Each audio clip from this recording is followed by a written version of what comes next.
Hey everybody, what is going on? I am Maximus Rex, and this is Big Baby Reviews. I am joined once again by Mark Darden, comedian extraordinaire, and we are taking a look today at Spawn issue one from way back in, is this 1991? Uh, 92. two. Yeah, yeah, yeah. Yeah, sorry, didn't mean to put so much pressure there on your shoulders as far as your stand-up careers. Oh, yeah, no worries. I had 5 gigs last week. It was actually a very busy one. That's not typical, but it's nice when it happens. Yeah, yeah, that's great, man. Very productive. Yeah. Yeah. Does it get better? Do you feel like your material gets better because you're like working Um, tighter? yeah, it's difficult to describe. I would say like when I started, it was like floor ceiling, and now it's like this. But when I perform down here, it's still like it still feels real bad, even though I know I did better. Sure. Yeah, yeah, yeah. You know, like the floor is higher than it used to be, but I still feel like garbage if I have one of those performances. I think that's pretty common for most stand-up comedians, right? That's a thing. Like most artists, right? The self-loathing and the yeah. Yeah, well, it's like in sports too. If you have an off game, you know you played poorly. It's everything. You want to do well in life Yeah, stuff. yeah, Yeah, yeah. but yeah, comedy's a quirky one too. So, but yeah, if I'm having, I guess the thing I'm still learning is if I'm in a certain mood, how to play off it, rather than try to pretend I'm not in that mood. Oh, I see what you're saying. Yeah, yeah, yeah. Go with the vibe rather than fight against it or like, yeah, yeah.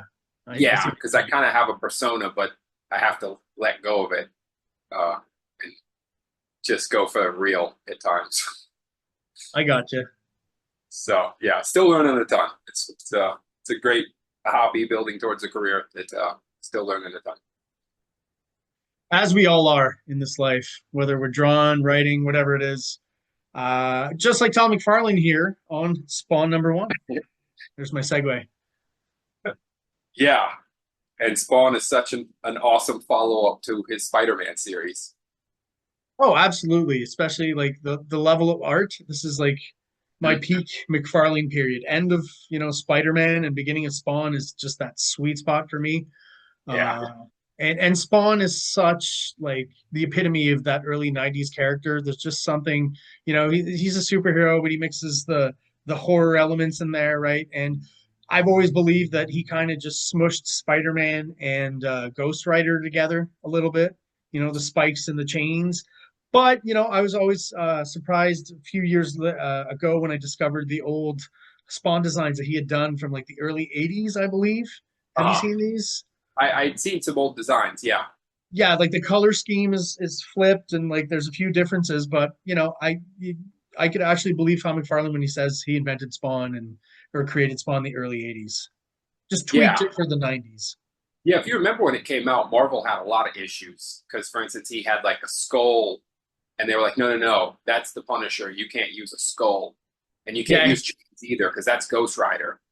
And it's like you guys can't just copyright every object on the face of the earth. Like, Well, listen, there's a limit to it, right? When you're trying to copyright skulls and chains, it's kind of like, yeah, give it a rest. mhm.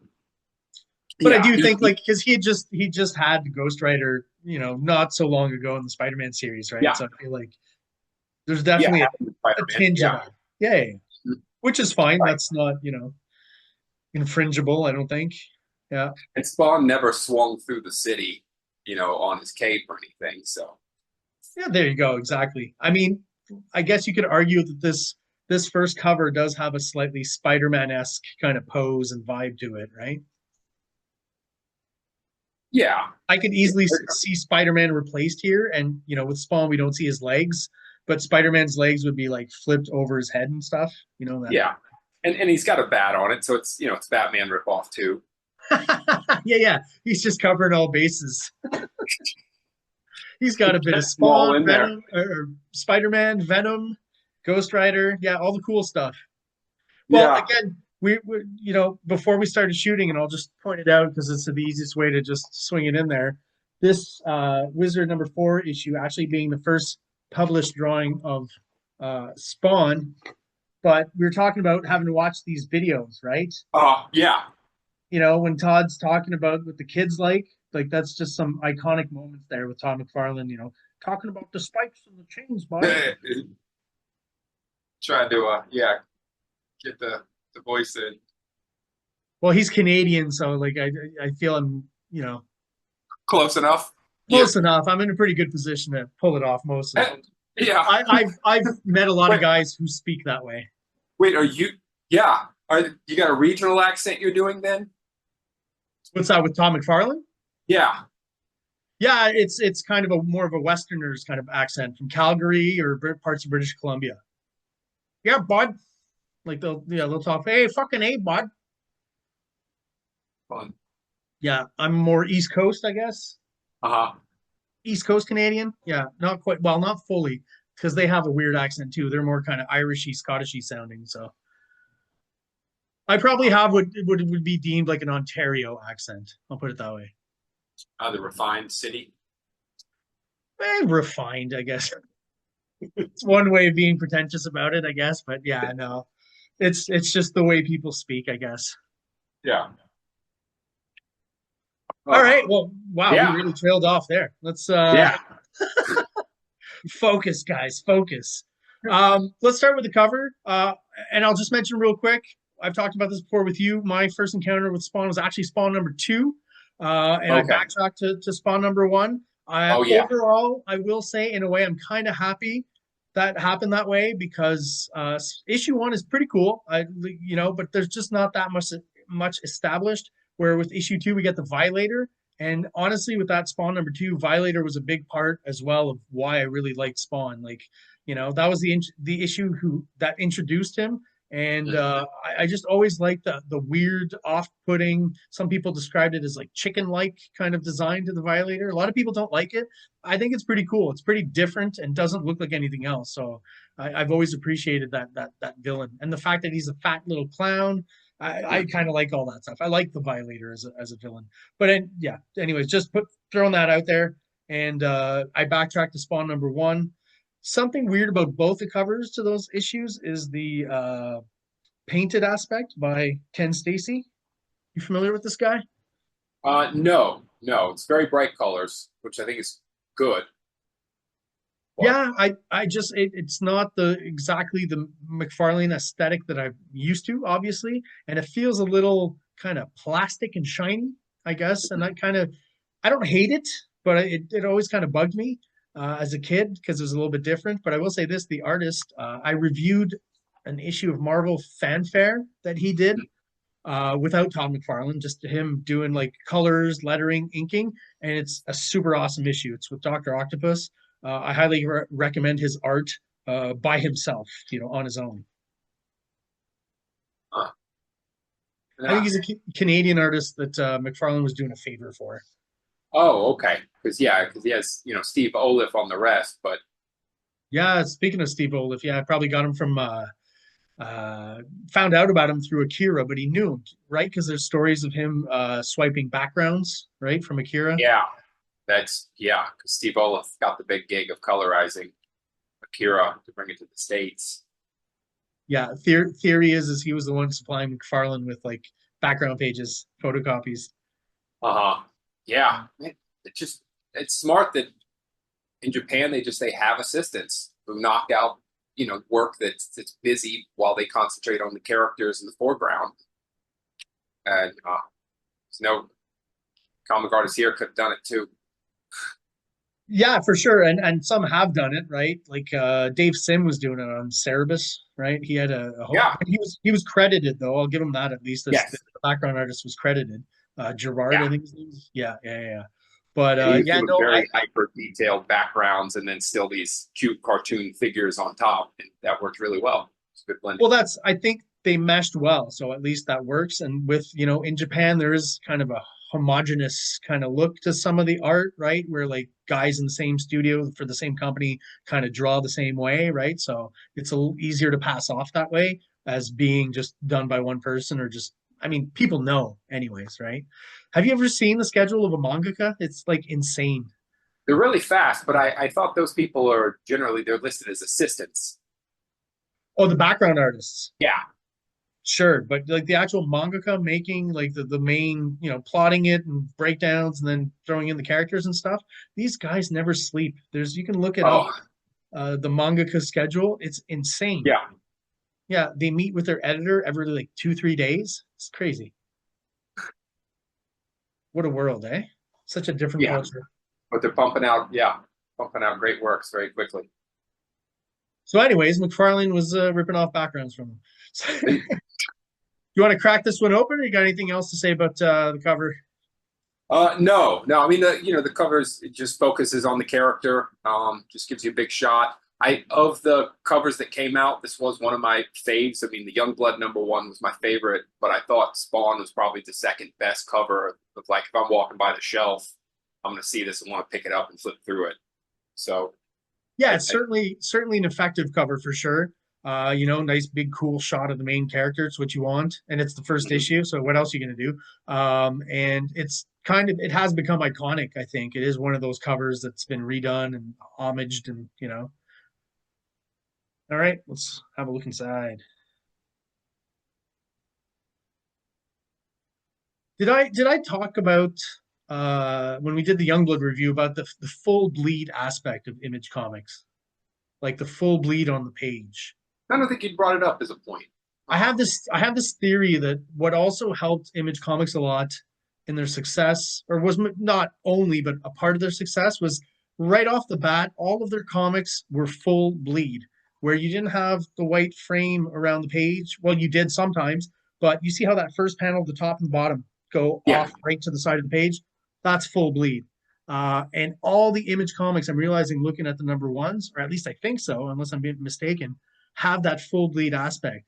And I was reviewing, pre-image stuff by these artists, and like Rob Liefeld, when he was on New Mutants, it was Hmm. plain. You had the white, border all around. When he got to X Force, he got full bleed, and I believe that that is also a little more complicated in the printing process, right? And that's probably Yes. why the Liefeld books and the McFarlane books, by the time they were on X Force and Spider Man, were a little bit more expensive, right? The production value was a little more expensive for that, Yeah. When you're producing it, it's definitely easier to have a border and and just have cheaper. everything fit in the border. And it Yeah. is more, there's a lot more dress right dress and needing everything to be just right to do full bleed because it's got to go beyond the page so that part can Yep. be trimmed off and uh, fitting it. And there's sometimes you can end up with full bleed where you have to kind of move things around a little bit, or maybe you got to add a little. It can, from my production experience, it could be a little more of a pain, but it looks way better. But I it had is this. much easier to have white space. I've had the exact same issues with publishing one of my comic books, that I had to go Mhm. back and extend little areas, and oh my god, it's kind of a nightmare, but I got it done, and yeah, eventually it looks good. But yeah, full bleed is definitely more complicated, right? Yeah. But yeah, I feel like all the early Image books just went right in right away. They knew, like, no, we're doing full bleed comics. And I think it's a subconscious thing where, once the whole line of comics is out and has that kind of aspect, it's definitely part of the aesthetic as well. But it's also good to have pages with a white border that sometimes the art looks better when you're giving it framing and giving space. So that, like, Absolutely. Yeah, yeah. here's I'm your not saying, outside world here, and then there's this border frame, and then here's the art. But then that also is great that you see that and then turn a page and get full bleed. well, that's it. Like, there's all sorts of iterations you can play around with both those ideas, right? Like, no bleed at all, which is like kind of the classic way, I guess, is how you can put it. And then, yeah, like you said, for storytelling reasons, you have some pages, have the border and other pages don't, right? For maximum effect or for storytelling, whatever the reasons, right? But Image definitely have that. Like I do believe it's definitely part of the visual package they were presenting, that none of them were doing border comics. None of them were. All of them, I'm For the pretty whole sure, issue. Yeah. Yeah, yeah, yeah. had full bleed. And even like McFarlane on this first page here, he's still using some of that white negative space border, right? For Uh, sure. the But then that so breakthrough with the first panel, I think, just really gives that dynamics to that one page that could be a little bit, more boring if it wasn't there. yeah, it would be weird if that cut off. The first page, and agree or don't agree with me. I thought was even as a kid and even looking back, it's a little visually confusing story wise because of the fact that it starts at Earth and then fades away from Earth. but then all of a sudden Goes you're back to back Earth. to Earth, but closer to Earth. And it's like it just as a kid it instinctually was odd, and as an adult, I'm like, yeah, that doesn't make sense. Well, now that you mention it, I honestly don't even think I ever put that much thought into it. So congrats Uh, on. But now that you mention it, I feel like maybe this is meant to represent Al Simmons dying and floating away from Earth into uh, darkness uh, and then coming back, right? okay, And that's just a guess. I don't know for that's sure. it's a Sometimes beautiful guess. sometimes with comics too, the fun of it is that, a page like this can be interpreted in many different ways, right? It's Uh, not, I mean, it's sequential to, you know, a certain aspect of it is sequential, but it's very symbolic rather than uh what am I guess sequential is the word I'm trying to use. Yeah. I also think in this first page particularly, he's going for a style where he's trying to emulate a style of a character or having confusion or suggesting things without really telling you. I don't think it's really effective.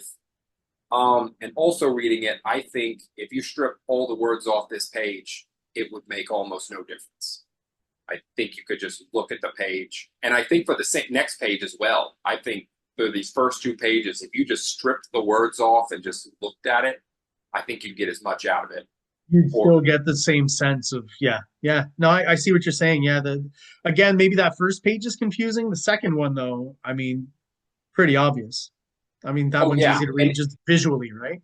Oh, sure. And it's a great, like, here's the darkness of this tower. And then you see a little more of the tower, a little more of the tower. And then you've got this great angled shot of the buildings. And then you see again, just this cross peak black and then the figure on it, and there's lightning, and then you get a little bit of detail of the character. I love all that. All that works great. It's I great just build up. Yeah. I don't think the words do anything for me. I think I'm just reading them, but I get nothing out of them. And Yeah. instead, I could just like, oh, there's space, and then we're coming into this hero, and we don't know what's going on with him.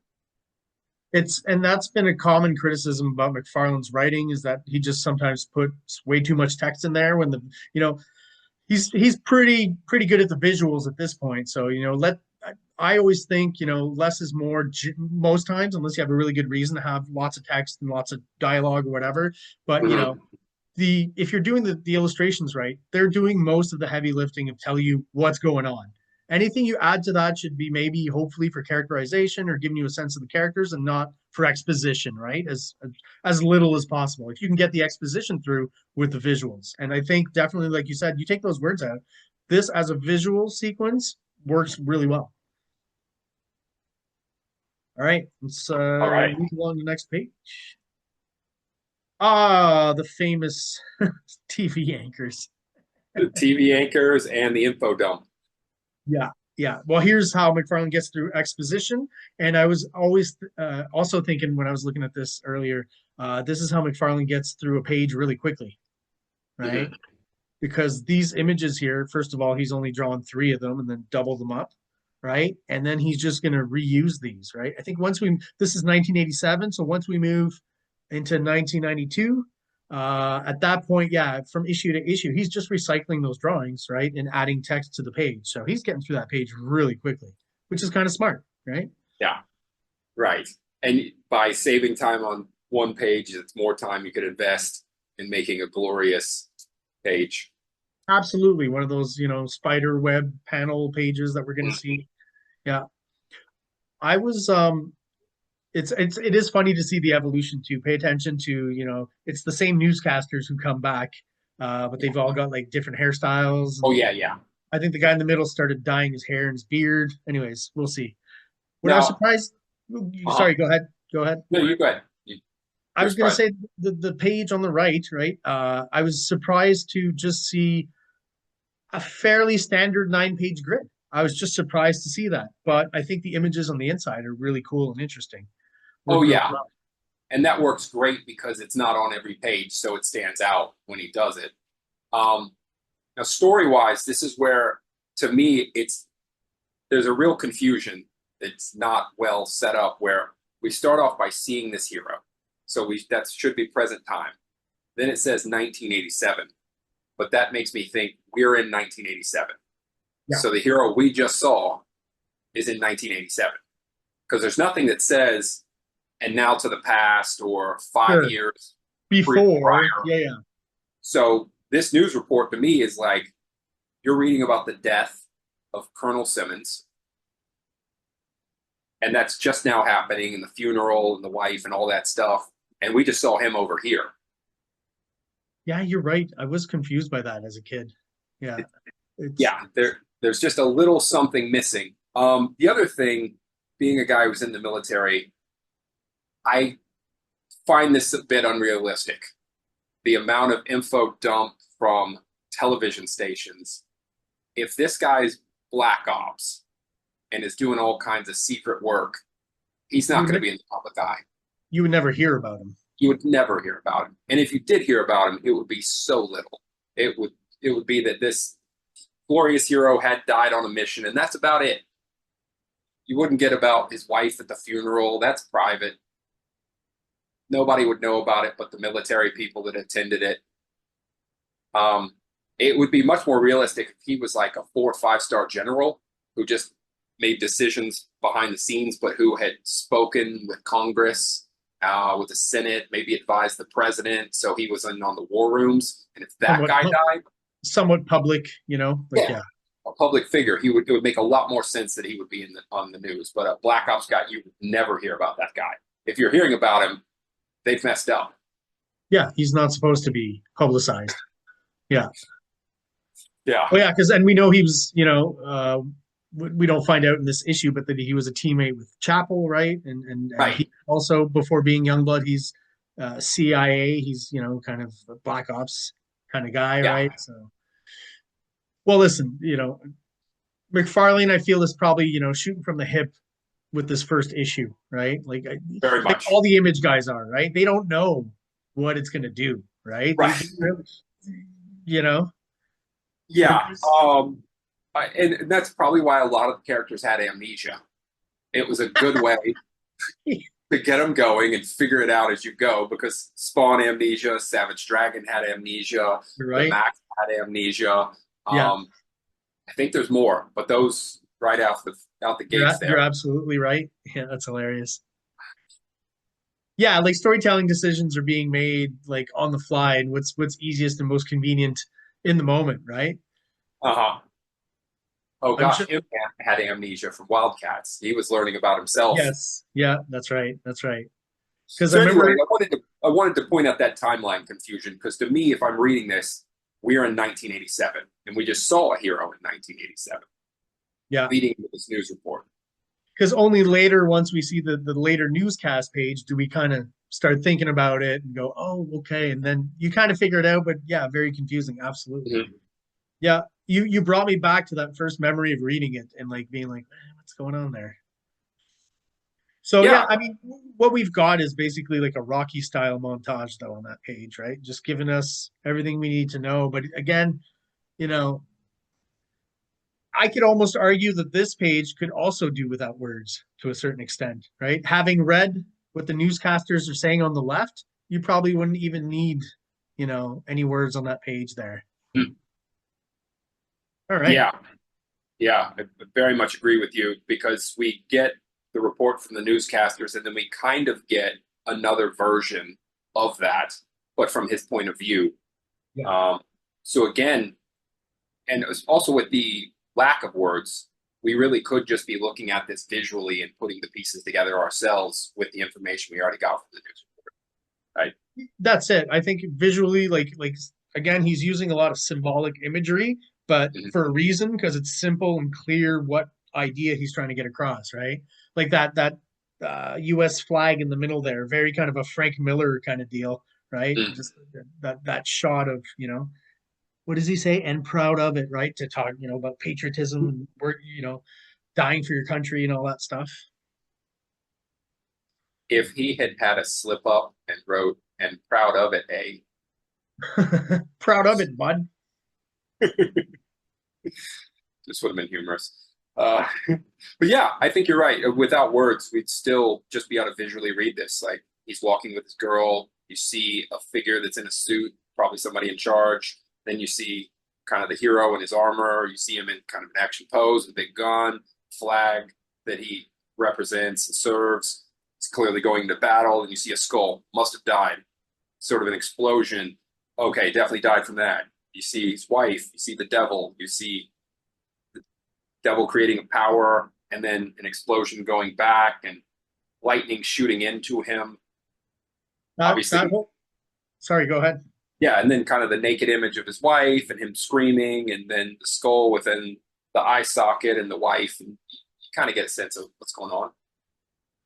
Listen, I guess by this point we'll just say that that whole sequence, other than the newscast, could have just been fully visual. Probably would have been better in a way, right? And even if it leaves a little bit more to ambiguity, when you're going through it, it doesn't have to be so on the nose, I guess, right? With just images, that's kind of the joy of it, that symbolic aspect of it. I want to talk about that page on the right Oh yeah. because just it's got all the McFarlaneisms that are great, and I just think it's a great page, even though it really isn't a typical comic book page. You know what I mean? Like we've got more of a typical kind of layout on the left to kind of contrast it with, right? And I think that's probably on purpose too, to go from the the the rhythmic sequence, right, that he's kind of established to like boom, next page, everything kind of explodes, right? The hourglass at the bottom Mm-hmm. being busted through, super dynamic, the glass shattering and moving. Those staggered panels going from like foreground to background is just Mm-hmm. awesome. Creates so much depth in the image, right? So much layering.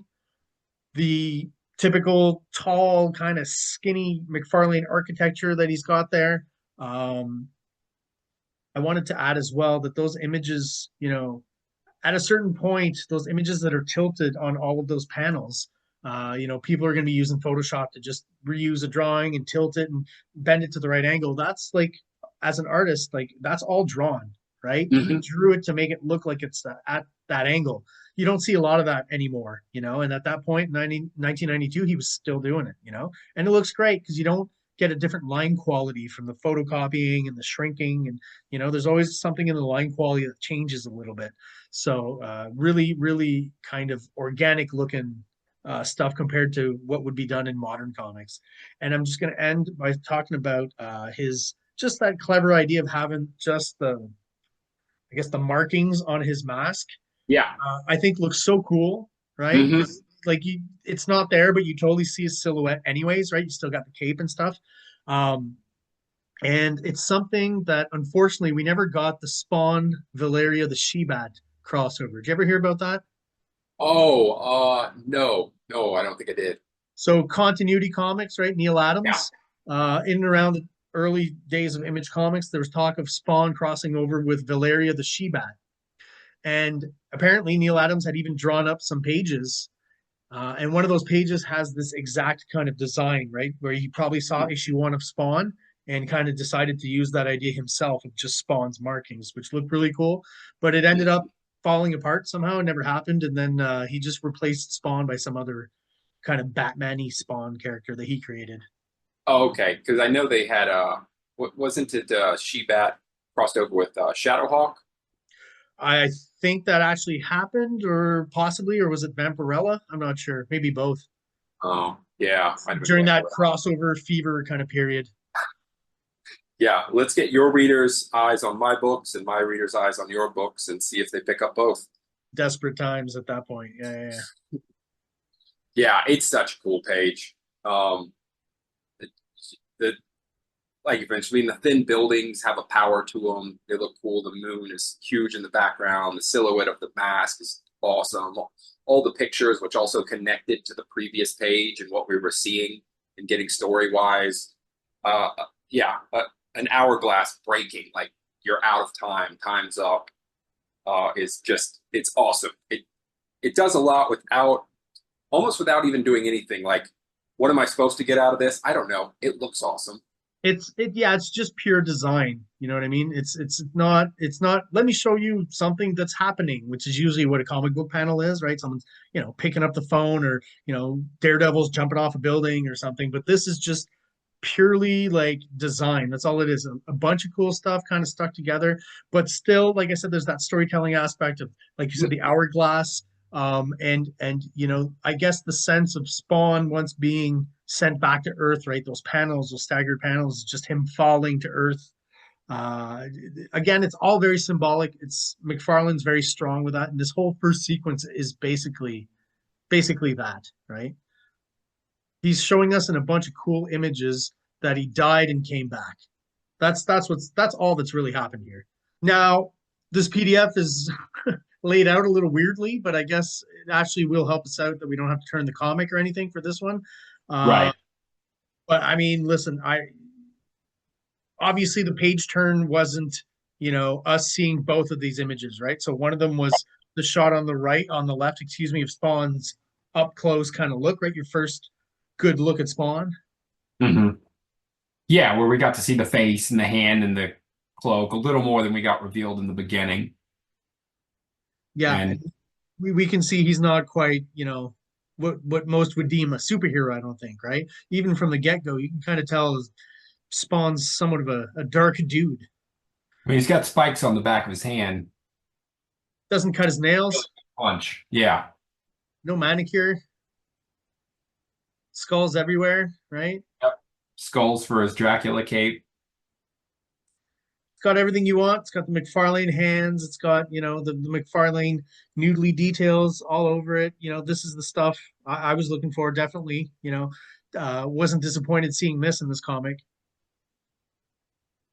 And then the spread, it's kind of neat that we get just the outline of the details of the mask, and then you get a page of now you get the mask with kind of the top of the cape and a hand giving you a little more reveal. And then the natural turn is you turn the page and get a double page spread of the full reveal of the costume, which it works out quite well.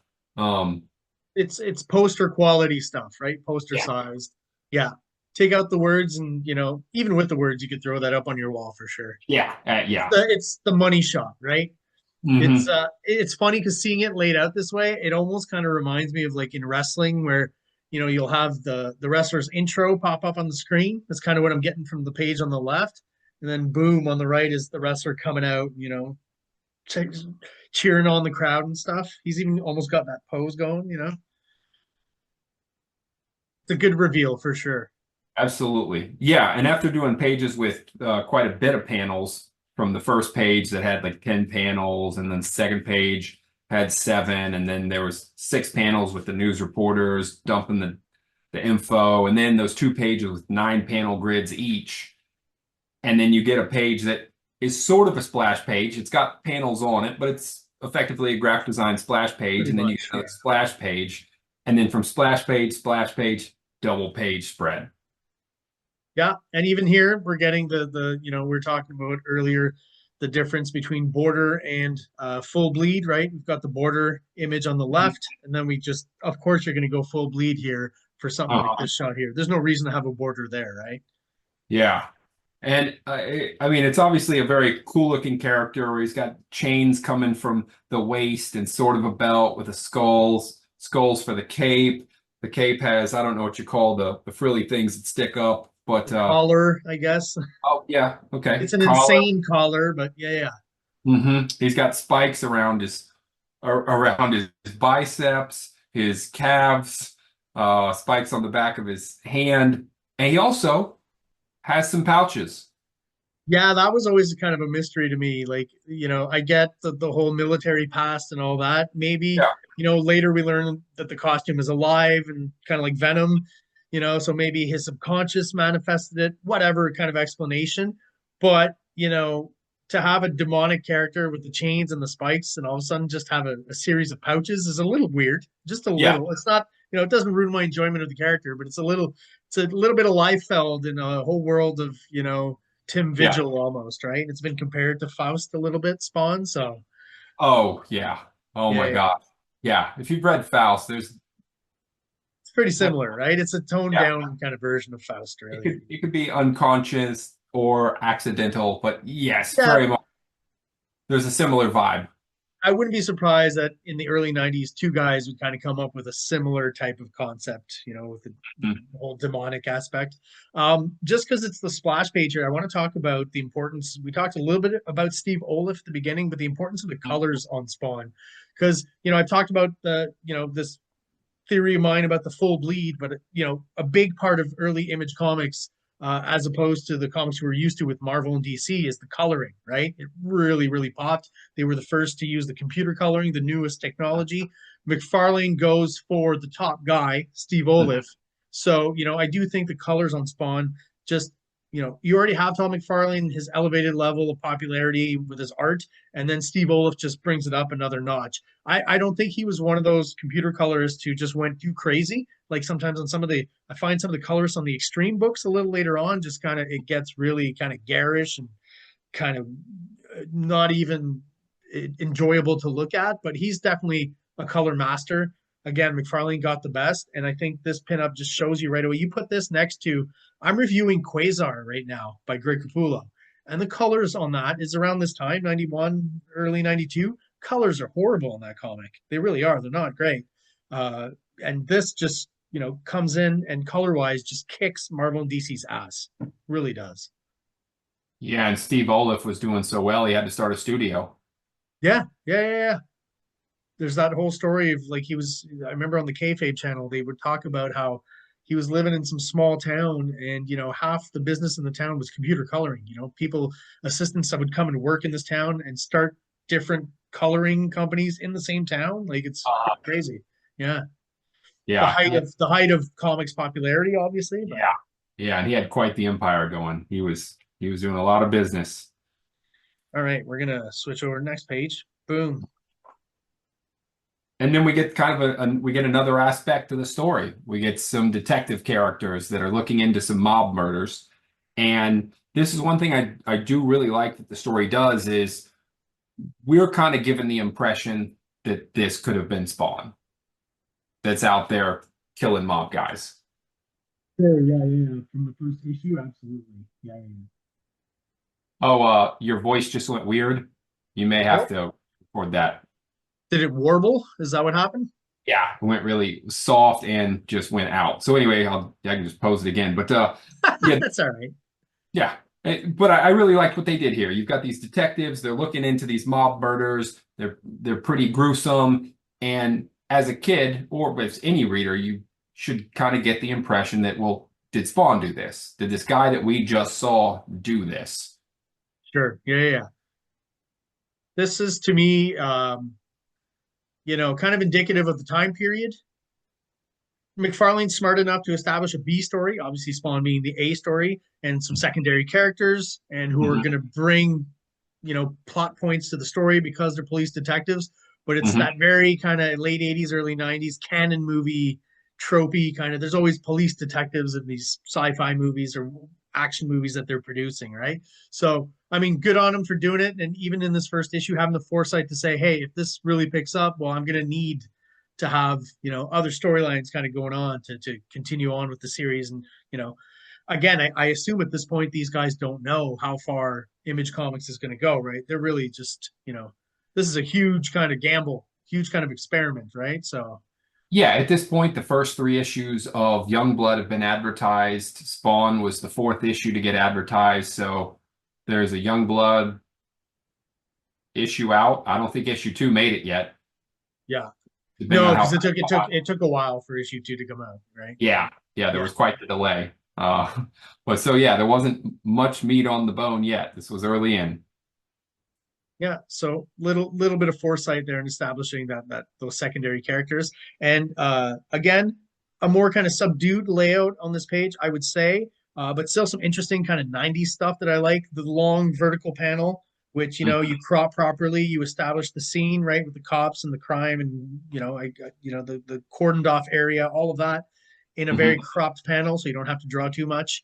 The hand holding the cigarette with just a bit of smoke at the end, kind of overlapping both panels, creates another bit of layering there. And what I really like is, he very simply establishes, at the bottom there, the silhouette. What Mhm. other city could that be, right? anyone who looks at that skyline is going to think well, at least in 1992, is going to think New York because you got the Twin Towers there on the end. Yeah. Um, so, even as a kid, when I was reading this, I didn't have to guess. I knew this was New York, and that's just a simple, effective graphic way of establishing it, right? And again, McFarlane being a great artist, but also deadline mindful, right? That's just another quick way to get through a page. Plus, he had just been dealing with a hero in New York, so let's just stick with New York. Well, yeah, it just again like all those canon movies, they almost always take place in New York, right? If you're not sure on setting, most times people just go with New York, right? For like action movies, sci-fi and stuff. There's some good ones from LA too. Predator 2 is a pretty cool one. Yeah. Oh, So the next page, uh-huh. it's funny because I don't think I even noticed this as a kid, but like looking through it now, earlier before the review, I really like, and I haven't seen McFarlane do this a lot. Hmm. This might be the only instance. I love how the buildings in the background are just a bunch of like Hmm. almost manga-esque, you know, Yeah. thin vertical lines. You Right. still have a setting, you still understand its architecture, its buildings and stuff. It's fairly Yep. complex in its shapes, but it just makes that shot of Spawn kind of coming down onto the roof so much cooler. Yeah. It's almost like the buildings are the motion lines that are telling Yeah, you he's flying down past them. He's coming down from pretty above. fast. So the Yeah. buildings are now kind of he's going so fast that the buildings Are are blurring. Yeah, exactly. You're getting yes. camera blur basically, but that's what I Mhm. mean. It's a very manga type thing. At least in 1992, wasn't kind of widespread in American comics. And Yeah. again, I can't think of another instance of him doing it. And I mean, he should have because I think it works really well. Yeah, it's good cinematic effect. It's a nice visual trick. Very cool. Yeah. And then we get three panels setting up some action. Something's got to happen in the comic. You got a hero, you got to fight something. And So, again, we're going with stereotypes with this one because I mean, it's the old. I mean, I have to assume there's some sort of sexual component to what these guys are looking for here, and uh, the damsel in distress in pretty extreme circumstances, because it's an Image comic now. yeah, it's a little bit crowish. You're They're right. planning Yeah. to offer and then still do terrible things. There was a slew of white gangs plaguing all these comics because Pitt ran into a white gang in Wildcats. Imp was just getting beat up in an alley by the white gang. Yes, you're absolutely right. Yeah. Yeah. Only Valentino was had the balls to do a black gang. I mean, Did everyone I else was diversify the afraid of it. gang? Yes. Yeah. I just because I noticed that looking through it recently, I was like, oh my God, all right. Yeah. This hasn't aged well, right? Well, it's funny, I you think know. I think when you make the gang white, it's because you're like, I'm playing it safe, right? This Yes. won't offend anyone. No one's gonna get up in arms about Yeah, yeah. like My hero's beating up white people. It's okay. exactly. Which is kind of opposite of 80s movies where, well, maybe not opposite, but there were a lot of thugs who were of color. And then that was kind of a like, oh, okay, so it's the white hero again. Oh, Make 100%. Yeah, life yeah. The safe. the reverse stereotype existed for sure. Absolutely. Yeah. Yeah, yeah, yeah.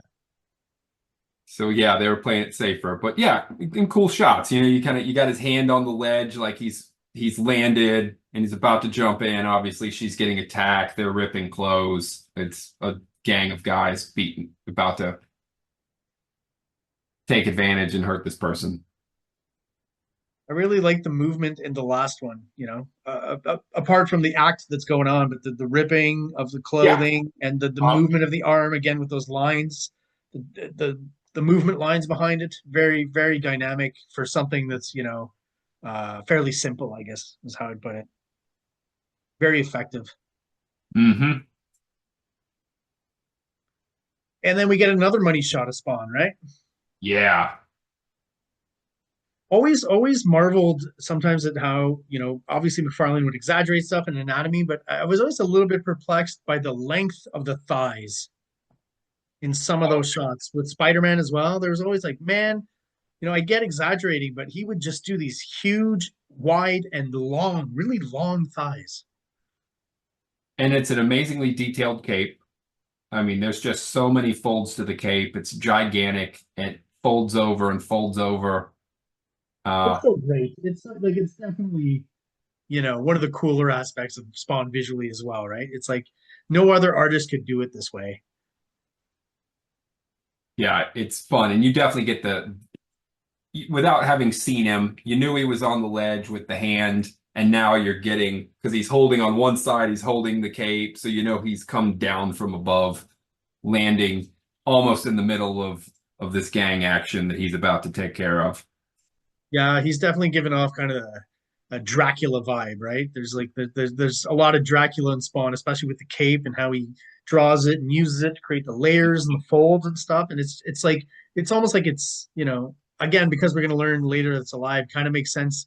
Backtracking, I guess, is I don't know that he actually thought that in this first issue. Oh, the costume's alive, maybe, Yeah, but yeah, I don't think he did, right? But no, just like how you can imagine it moving through the air because of the intricacies of this folds and stuff is just like no one else was doing that with capes. yeah, it's a great page. And it works for Spawn, right? Because I've seen there's a pinup McFarlane did of Superman in around this time where Superman has that huge long cape, and I don't like it. It doesn't work. Looks kind of ridiculous. Uh-huh. With Spawn, it makes it work. It's part of his design, right? Absolutely. Couldn't agree with you more. Then the next page, I feel like there's so much Frank Miller inspiration to the way the action takes place. Because I remember reading it when I was a kid, and The Dark Knight Returns wasn't that long ago.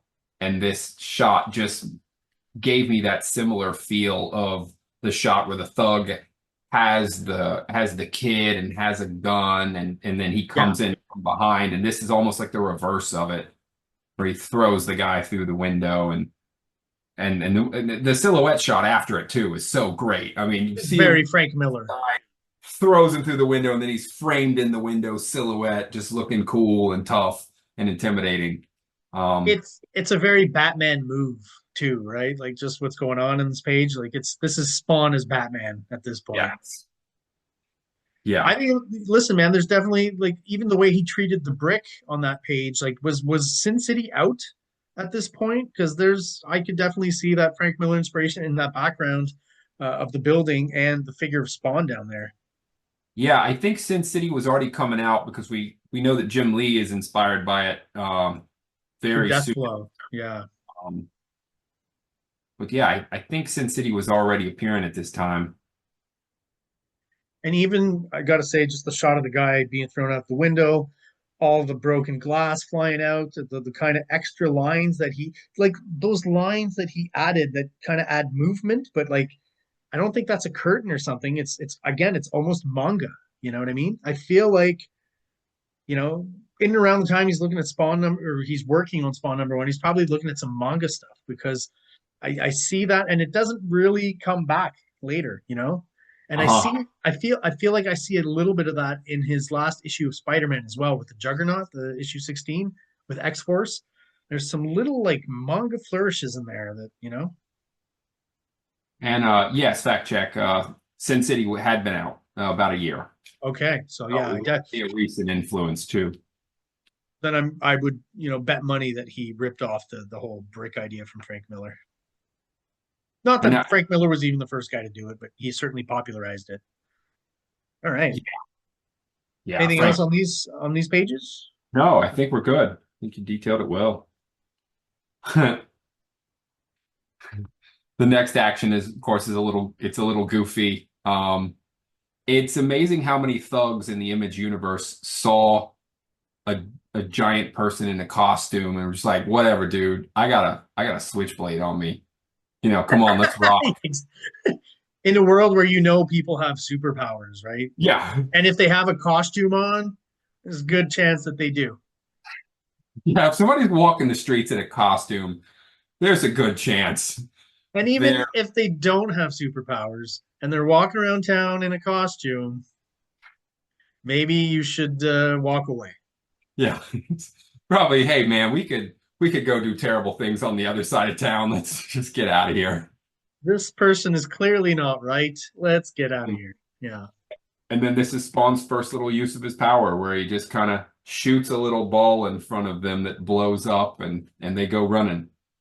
Yeah, I don't know how like I feel like he's trying to tell us that the first guy, like the explosion actually affects him, like where you see the glasses kind of break, right? Yeah. Or am I supposed to understand that only the glasses broke and they run away or something? It's a little confusing. I guess again, doesn't really matter. You can think one or the other, but Yeah, since we get them in silhouette, we don't see how badly they're damaged. So imagine if somebody threw a firework in your face and it went off and yeah, you you got would run away. concussed, Yeah. you got hurt, but you're just turning and running,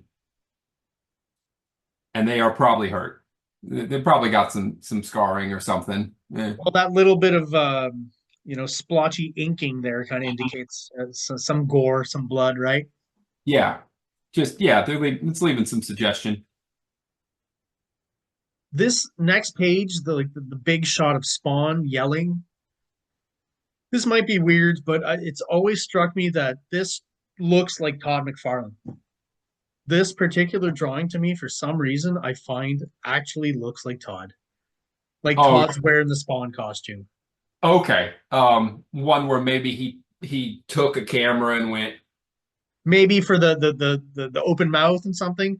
Uh, the proportions are off here where it's not, and I know it's still early days and Spawn's face is going to morph and change, but I sure. just feel like there might have been just a little bit of looking in the mirror or something, and there's something to the. Eventually, Spawn would have no nose at all, but like the Mhm. pointy kind of nose that McFarlane had, like I don't know. Even as a kid, like once I saw a picture of him, I was like, "Hey, this kind of looks like Todd." Might just be Yeah. my crazy mind, but No, and it's the facial shape probably is different than what we saw throughout the comic book, but yeah, the artist got it drawn. They're the closest reference they got. I always draw the same ear. Oh yeah. It's my ear. Uh-huh. Yeah, all my characters have the same ear or Yeah. ears, right? I okay. I'll bring this up is when we turn the page. You want me to anything else on this one? We can move No, on. it's story-wise it's just interesting what's about to happen. So yeah, go ahead. All right, here we go. Because then we get this flashback that reconnects to his wife again, of him getting some more details because he knew nothing when he first got back in page one. And we're getting wife details again. And it's like, well, what sparked it? And this is another spot where I thought, storytelling wise, since we saw the hero and we got a news report of their death and their wife in the funeral, and then he's fighting in the city and has almost no memories, he just kind of has little flashes. Why did meeting this woman cause a flood of images of his wife to come back to him? Okay, sure. What was unique about her? Because it doesn't look like his wife. Like it had been a woman who looked very similar. That could have been interesting. Or if he had been fighting in the city for years, having no idea who he is or even why he does it. Like just for no reason other than it seems like the right thing to do, just fighting in the city. If he had Sure. finally ran across his wife getting assaulted and actually being in her presence shook his memory, I think Sure. storytelling wise, that would be more interesting than it being a random person with no connection. Yeah. Well, and Because then listen, he could have walked away from it like, I why do I know this person? Like, is she the one or something? well, where now the trigger just seems to be that, let's just assume that from his moment back on Earth, this is just the first woman he's encountered, right? That he's been up close to. And that's what the trigger is. Oh, a woman. Oh, my wife is a woman, right? Like that's, I guess I that's had one of what, those. what McFarlane is getting at. Yeah. Yeah. And then visually, we get the Spider-Man aspects in this. Yes, the spider web paneling, Mhm. which is cool. And I mean, I never associated Spawn with spiders specifically, but it works, right? It's part of that horror kind of aesthetic, right? Um, again, I'm going to posit I've always got hypotheses on things and what happens kind of sequentially in the real world. I have to wonder now if on this page here, which is kind of a design wise similar to that first page with the hourglass, right, and the spawn Mhm. markings kind of floating Yeah. in the sky, right? It's a similar kind of thing. You've got the panels kind of staggering, getting smaller here. Um, Whereas that first page, I said that all the staggered panels had been drawn by hand.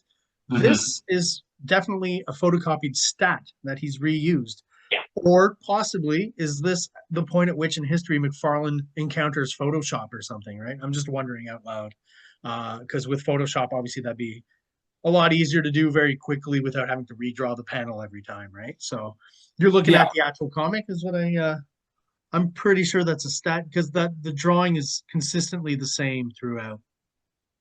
Yeah, and depending on what he's trying to say with it, because if he is showing a photo and a photo brings back a memory, but the photo's getting smaller, like you're losing the memory or It's it's further fading. back in the back of your mind. Yeah, no, No no, the reason to visual, have. the movement and the symbolism all works for sure. Yeah, in that case, there's no reason to have a different photo. It's just the same one. I mean, suppose you could turn the angle, and then that would be a way to change it up a Well, like he little. did on the first page, right? Have them staggered a little bit. Yeah. There's definitely a similar design idea on this page than on that one. Yeah. I would also be curious if he had all this webbing design already. For like a Spider-Man page that was rejected. Yeah, it's just something or that he just worked on in his off time and then was like, bam, puts it Yeah, down. Like, he's already got the template done and he just has to fill it in with some cool images. Yeah. yeah. It's like I'm doing my Savage Dragon reviews, right? I've learned from Eric Larson, he posts a lot on Facebook that like his starry background is just a Photoshop file, right? So anytime there's a storyline with a starry background, he just pulls out the same file. It's very big, so he can cut out different sections, right? And keep it a little bit different, but he's always just mining the same file for his starry backgrounds, Uh-huh. which makes sense. You're going to do a lot of Yeah. starry backgrounds. So yeah, Um, we go So ahead. I'm just gonna say the last panel kind of surprised me even as a kid because like it's this big badass kind of hero you've just been introduced to, kind of Mhm. being at this point very vulnerable, right? This Mhm. would be a moment where Spawn could possibly, in spite of all his powers and stuff, be attacked, and bested by someone else, like the Mhm. Violator or someone else. Very clearly, we're going to be dealing with an emotionally scarred character. Yeah. Um, and then the next page it kind of continues. You see the lights go out, you see the wife crying on the casket. I mean, it's just reinforcing what we saw already of the death. And then just a panel that's shattering, nothing in it, and the woman holding him. But again, imagine if it was his wife in the alley and the physical contact with her and seeing her jogged all these memories. And then the shattering panel was him literally passing out. And then he Yeah. just woke up alone in the alley and was like, Yeah, she probably freaked out and ran off, yeah, obviously. Yeah. yeah. And then like, who was that? Why do I know her? I think story-wise, that would be a stronger kickoff. Absolutely, yeah.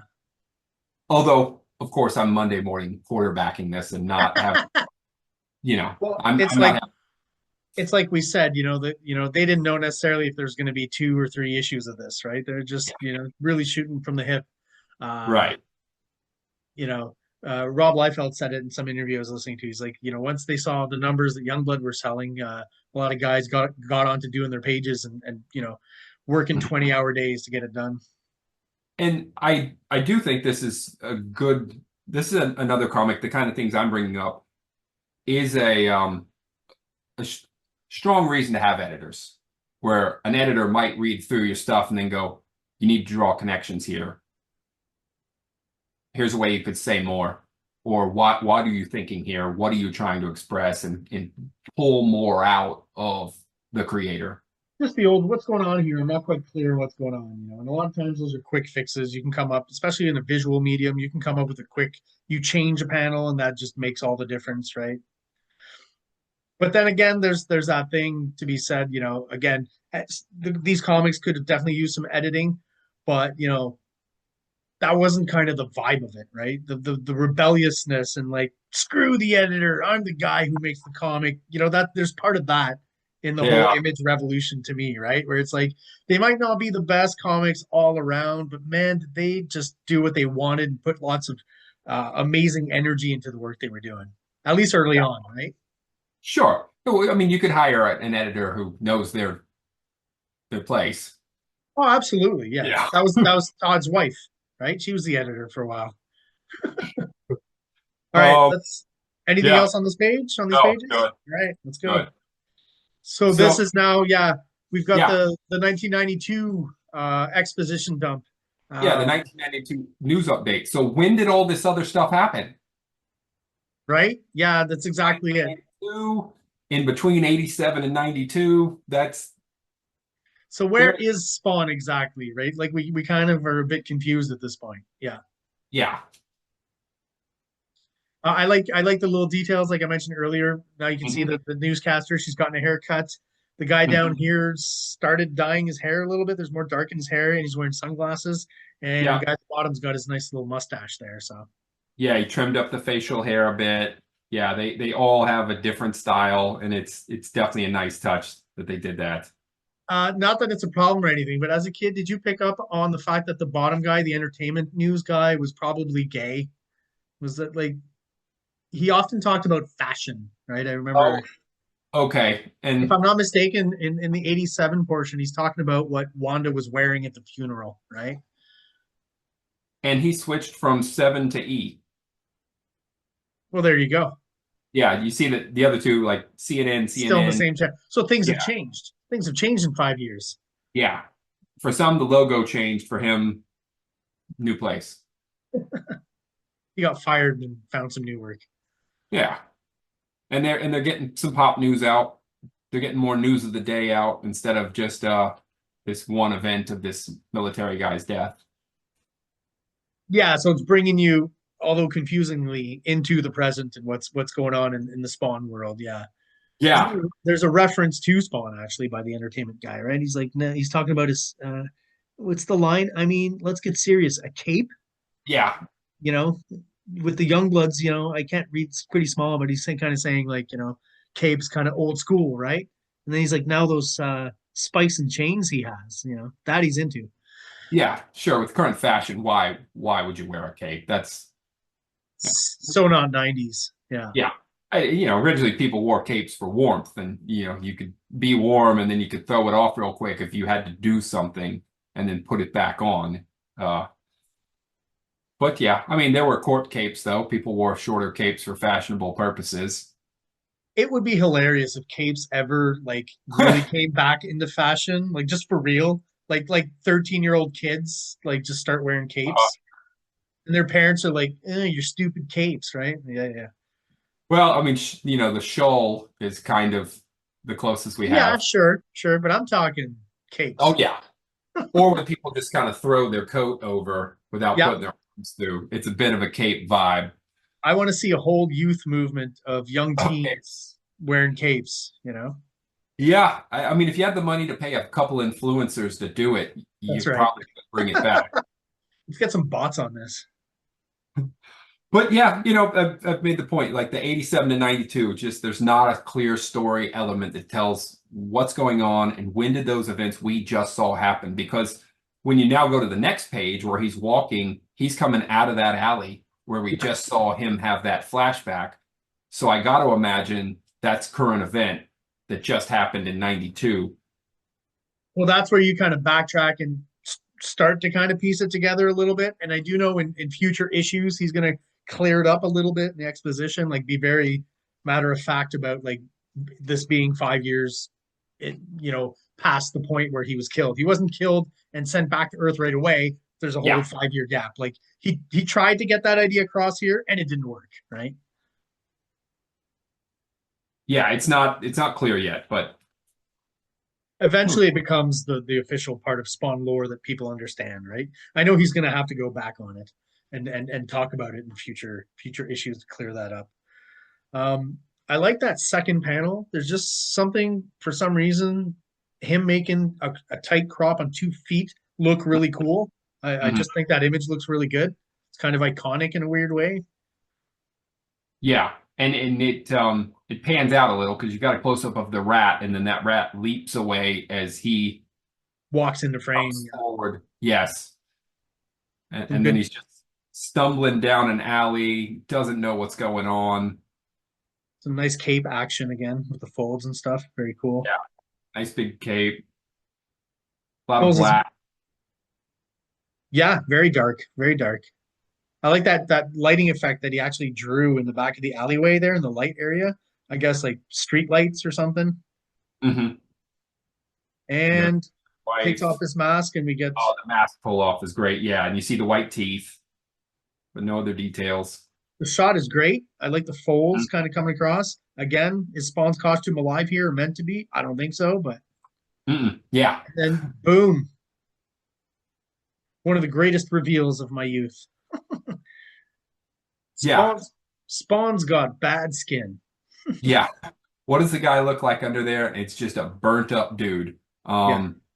Yeah, if he knew the mask was alive, if the costume were alive in the beginning, when you went to pull, instead of it actually coming off, if it just kind of came away in strands and maybe absorbed into, the glove portion. Sure. Yeah, because right now, like it's clear he's clearly drawing folds like cloth, right? Yes. He's clearly Even pulled the mask off. Yeah. even in this panel where he's taking the glove off as well, right? It looks like a piece of cloth, right? Or some sort Yeah. of, textile of some sort. Yeah. Any Right. any but he does pull back. It's not a full reveal, right? We're not getting the full shot of Spawn's face. He's keeping that for later, right? Possibly. Yeah. He's giving us a good idea of what he looks like, rotting kind of zombie skin texture, but everything else in his face is just kept in shadow for story purposes, keep up the mystery, or does he just not even know at this point? Maybe that's it too. He's not exactly sure how to interpret Spawn's face, so it's like I'll just keep it in shadow and keep it as a story point for a little later. Yeah. And cool 3-panel page. You've got a, first panel without really a border, and then the framed hand, Very and then 90s. Yeah, yeah, yeah, it's great. it's the big shot of him looking at his hand, but you get all those motion lines in the background, which Steve Oliff did, do slight color shift. Yeah, looks good. I mean, it's not, again, the coloring I think is really tasteful in these early Image comics, especially with Steve Oliff. Mm. You start to move away from flat colors for sure only, but in a very tasteful, subtle way, at least already at this point in the early phase of the series. Um, and what all I find weird is, yeah, that panel in the middle with the him taking the glove off actually continues up Oh above the yeah, page. You see the like those little, I guess for lack of a better, like bat ears almost going up. Just a weird choice. It doesn't ruin it for me, but I'm like, why did he do that? If you had yeah, drawn something in the panel above it, maybe, but I just find that's like a weird choice visually. yeah. The only thing I could think about was if it was done that way to frame to perfectly frame this one figure on the left side. Like if it didn't go all the way, Oh, to cut off a bit more, sure. Yeah, yeah. I guess. But then again, he could have drawn a little more arm and just had the arm coming in from the top of the page. In a full bleed kind of panel, Yeah. yeah. Yeah. So, yeah, And then we get Spawn's sensitive side again, right? shedding a lot of tears. Yeah. Guy Not cries a it lot. hasn't been a great couple of hours for Spawn back on Earth. It really Yeah. hasn't, right? He is in that, lineage of the 90s anti-hero, right? Like you said, The Crow was a good example, bit of Faust. The hero can't be happy, right? He's always, for all of Dark Knight's greatness, and people have talked about this. There is a lot of humor in Dark Knight. It's not all grim and gritty. There are some really fun parts. You know what I mean? Yeah. He is a very emotional hero. We've seen him cry several times now in a single issue. Tragic figure. There's almost a Toxic Avenger kind of vibe to his look here too, because you don't see too much of his face, and you just see the top of the head and those little bits of hair sticking out. I get that Toxic Avenger vibe. That Yeah. classic gory movie. Also, there's this frame silhouette of the mouth and the eyes is very, very similar to a Greg Capullo Spawn cover that comes down the line. Yeah, this was a big thing, I think, in the 90s, the whole, you know, silhouette, dark face Mhm. with eyes and teeth, right? Joe Quesada, I'm reviewing some of his books as well. He does it a lot, where it's just a full silhouette of Batman, but you see the eyes and the teeth. Very 90s, I'm sure it existed before that, but the 90s really used it a lot. that visual trick. And it's a good way to get through it quickly. But it's still visually striking. The glowing eyes, the perfect teeth, and the shedding tears. Yeah, Very Spawn's prominent. teeth. Spawn's teeth are definitely going to go through a transformation process as the series progresses. Uh-huh. He's got, like you Yeah. said, you literally said good teeth. He's got some good teeth here. They look like some proper dentist chompers, and that's not going to last. That was a perfect. Yeah. Yeah. And then he's just taking a seat amongst the garbage, kind of hiding out, trying to relax in the trash. He's got the McFarlane hand with those two middle fingers kind of stuck Oh, together, right? uh-huh. The McFarlane thing. It's almost it's almost Spider-Man throwing some web in there. And I'm pretty sure this is the last page. We finish off with our secondary characters, Sam and Twitch. So in a way, bringing them back real quick to remind you that they're probably not just throwaway characters from this issue. They're probably going to be kind of following along with the storyline. Yeah, there's one more page, but yeah, it does wrap back around to them, and they're still investigating and looking into the murders, so they're going to be on the trail. And you also have that last little panel at the bottom with the Spawn logo and the hourglass. And Yep. the number that was indicated earlier in the issue has changed, right? So, Yep. oh, what's going on there? And Gone down just a little bit. yeah, exactly. So, we're going to learn eventually that that's Spawn's kind of power meter, right? Every time he uses his powers, he gets a little bit closer to going back to hell, right? Which was an awesome idea, I think, and interesting, but he just let it go at a certain point, right, in the series. Yeah, it's a great idea. It gives the impression of a limited series. I mean, not necessarily a short one, but a limited life for the character. But also, I would wonder if video games were blowing up early 90s. Sure. So you got a power bar in a comic book. It's like a form of stats, I guess, right? Yeah. Yeah, because fight games where they got the power bar at the top and you're watching it deplete. So I mean, I kind of like the idea, and I kind of think it sucks that he kind of let it fall by the wayside. If he had kept it up, eventually that could have led to like a really big storyline where, yeah, Spawn goes back to hell. And you know what? That happened anyways later, right? So, yeah. he could have And worked also, towards that. Sorry, could have worked towards that same storyline, right? yeah, if also the original Spawn story were to wrap up, and then if he introduced a second guy who was popular, you could keep it going. Sure. He did kind of switch him out at one point much later, and then bring the original back. But yeah, it's a good concept. Yeah, just sad that it didn't continue. I thought it was a good idea. Yeah, Uh, Flip yeah, over one to more next. page. All right, and we're on the last page here. One more kind of quickly cropped vertical panel on the left showing Spawn.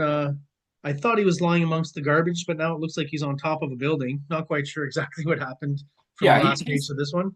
he's sulking in a different spot. Where we'll see lots of shots of him throughout the series on top of buildings and gargoyles. And yeah, absolutely. Yeah.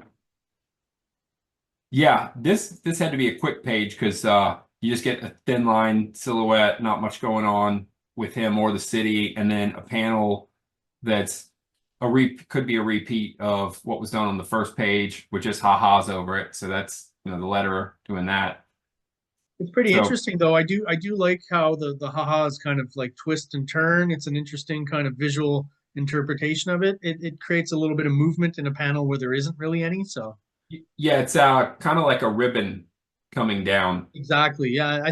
I like it graphically. I think it works. It's a nice way of integrating the words into the image, the design of the image. Yeah, And then and then yeah, just go ahead, you do it. the of the devil laughing, kind of like this is just the beginning. And again, cool kind of creature design by Tom McFarlane, kind of, very, I would say fairly similar to the Violator in a lot of the aspects and the horns and the mouth and stuff, but was definitely different from the interpretations of the devil that we were used to seeing at that point. It's McFarlane. I always thought had a knack for like demonic, monstrous characters. I think that's what he prefers, and he's talked about how he's really kind of a horror guy, right? You've got that long drop jaw. the tongue that's just kind of coming out of shadow. Um, a suggestion of bat wings, a lot of hair, horns, a little pot belly, because yeah, it's goblinish. What was interesting, yeah, like just like when I mentioned the Violators, just he wouldn't give them the typical kind of, monster or male physique, right? He made him even kind of grosser through the anatomy that he used, right?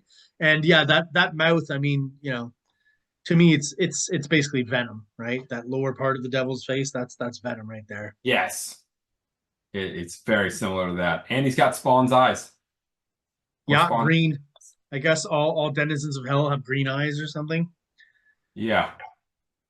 So that's the end of the issue for the PDF, but I just want to Okay. pull up the actual issue real quick because in it, when you get past that, when we were collecting originally as kids, you would get these two really awesome pinups. I'll start with the one on the left, I guess, or Uh-huh. the right. George Perez doing Spawn. I mean, very rare. I don't think he did anything other than this.